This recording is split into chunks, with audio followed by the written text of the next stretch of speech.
Our northern neighbor has the second most tornadoes in the world each year. But until recently, scientists had no idea when and where many of them actually occurred. Tornadoes, one might think, should be easy to spot. They reach down like gnarled fingers in the heat of storms, ripping trees from the ground and blowing cars off the road, picking up Kansas farmhouses and transporting them to the land of Oz. But things are not so simple in Canada or in any region with a low population density. Canada is vast. It is the world's second largest country by landmass after Russia, but most of its residents live near the United States border. As a result, many Canadian tornadoes end up touching down in areas with no witnesses, leaving the country's twister census remarkably incomplete. Until just a couple of years ago, the average number of confirmed Canadian tornadoes per year was around 60, enough to earn its spot as the country with the second most tornadoes in the world, behind the United States, which averages around 800 annually, although scientists calculated that the actual number should be closer to 150.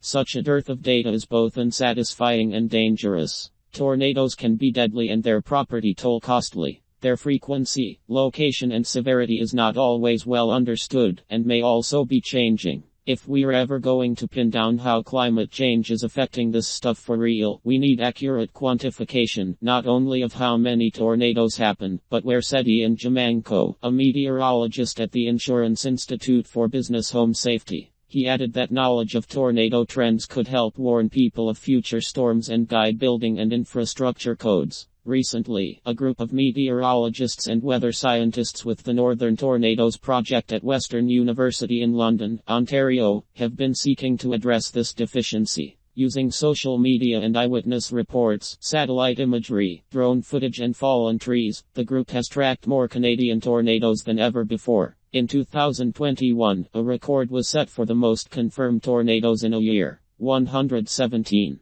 In 2022, that record was tied. 80 of those tornadoes were verified solely by the Northern Tornadoes Project. So drastic an increase probably does not reflect an upward trend in the number of Canadian tornadoes, scientists said, but the added scrutiny they are receiving. We are just putting so much more effort into finding these things, said David Sills, a weather scientist and director of the group. We are trying to have an impact. The first step of tornado detective work is to figure out where to look. Tornadoes form when cold air pushes down against rising hot air under the right conditions. This can happen in many different kinds of storms, although the largest and most destructive tornadoes come from the mesocyclones of supercells, tall columns of rotating updrafts in large thunderstorms. Precipitation in the storm cloud pushes the mesocyclone down, and as parts of it are pressurized and exposed to different temperatures, a funnel is created. When this funnel touches the ground, it is classified as a tornado.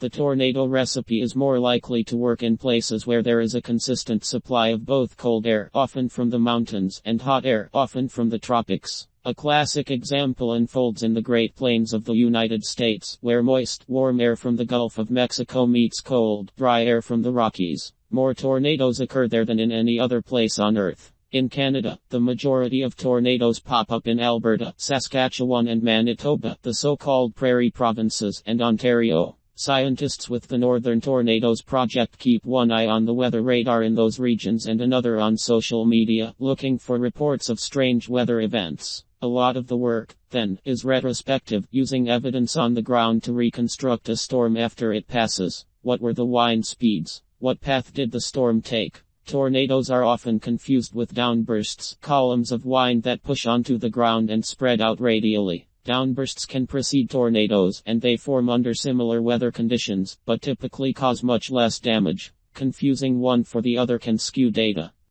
Satellite imagery sometimes doesn't help in these instances. A single pixel in a satellite image corresponds to 9 square meters of land, sufficient resolution to determine only that some sort of high-speed wind event passed through the area. You have to get an aircraft or a drone out there, said Connell Miller, a weather scientist with the Northern Tornadoes Project. This is the key step for tornado detectives. Dr. Miller said that the specifics of each storm came out in the high-resolution photographs captured by drones and planes. Trees falling in on each other indicate a tornado, whereas trees falling in the same direction indicate a downburst. A long, thin destruction path. Tornado. A wide destruction path. Downburst. Two parallel paths. A multiple vortex tornado. shingles torn off barns, crops ripped out of the ground, signs blown into forests. All this information helps scientists reconstruct the tornado, understanding how it formed and what kind of risk it posed, or would pose, to people and infrastructure. Dr. Sill said that even in unpopulated areas, tornadoes could destroy electrical lines and start wildfires, so their impact is palpable.